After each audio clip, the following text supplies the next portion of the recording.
dal leen ak jàmm mbokku internetu InfoActu Buzz. Adji Sarr dafa réer buñ sukkandikoo ci ay xibaar moom kii di Adji Sarr nekk ndaw si nga xamante ni moom moo tuumaloon kii di Ousmane Sonko viol et menace de mort, dossier boo xamante ni dem na ñetti at ci pandaw ga dal di mujjee ci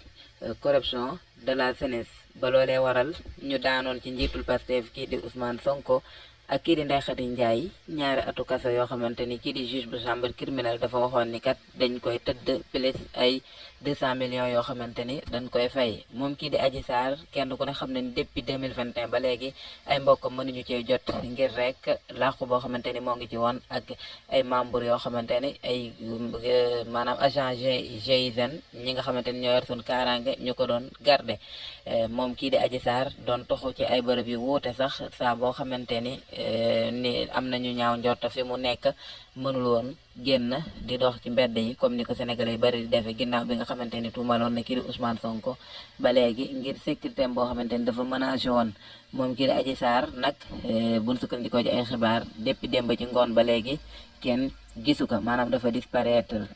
li waral nag mu disparaître kenn xamugu ko, waaye moom mii di Adji Sarr am na beneen dossier bu ko doon xaar tey lu soxol digganteem ak kii di Pierre Atepa Goudiaby. moom kii di Adji Sarr mu yóbbu woon ko ci yoon ci lu wàllu diffamation. maanaam moom Adji Sarr dafa waxoon ni kat kii di Pierre Goudiaby Atepa daf ko diffamé ginnaaw boo xamante ni Pierre Atepa Goudiaby dafa kii di Maïmouna Ndour daf ko dalaloon ci fële di sa 7TV. moom Pierre Atepa Goudiaby mu xamle fa ni kat kii di Gabrielle Kane nekk femme bi nga xamante ni moo nekkoon ak Adji Sarr daf koo xamal ni ko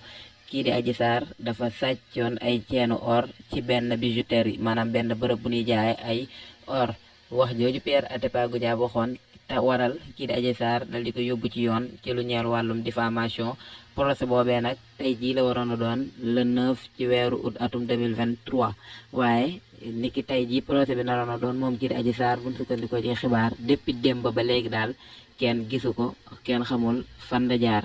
jërë ngeen jëf. InfoActu Buzz.